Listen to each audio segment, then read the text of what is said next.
বলেন। বিকাল 4টা থেকে ঝগড়া হয়েছে রাত 9টা পর্যন্ত। ঝগড়া এমন ভাবে হয়েছে যেটা হাজার হাজার মানুষ এক একজন যে মারে, কার মাথা ফাটে, কারো হাত নাই, কারো পা নাই, এভাবে চলতে আছে। এটার জন্য আমরা মানুষ ভিতরে ঢুকাইতে দিই না। এটাই হয়েছে। আহত হয়েছে কয়জন বা আহত হয়েছে অনেকজনে, তো মূলত আমি চিনি না। হসপিটালে ভর্তি আছে কয়জন বা আপডেট জানেন কি নারী?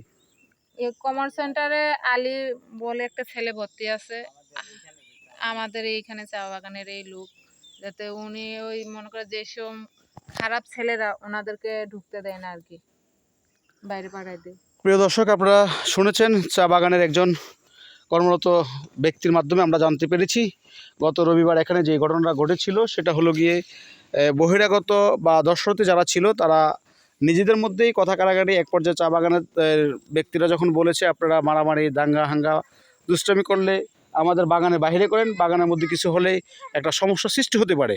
কিন্তু এ কথা বলার পরে বাগানে কর্মরত আলী হোসেন নামে একজনকে মেরে রক্তাক্ত করেছে, সুইচ গিয়ার পর্যন্ত ব্যবহার করেছে। স্থানীয়দের সূত্রে আমরা যতটুকু জেনেছি এখানে উপস্থিত হওয়ার পরে, এই কারণেই কুমিল্লা জেলার লালমাই মজুমদার চা বাগানে বর্তমান দর্শনার্থীদের জন্য ঢোকাটা সম্পূর্ণ নিষেধাজ্ঞা জারি করা হয়েছে সদর দক্ষিণ থানার ওসি মহোদয়ের পক্ষ থেকে।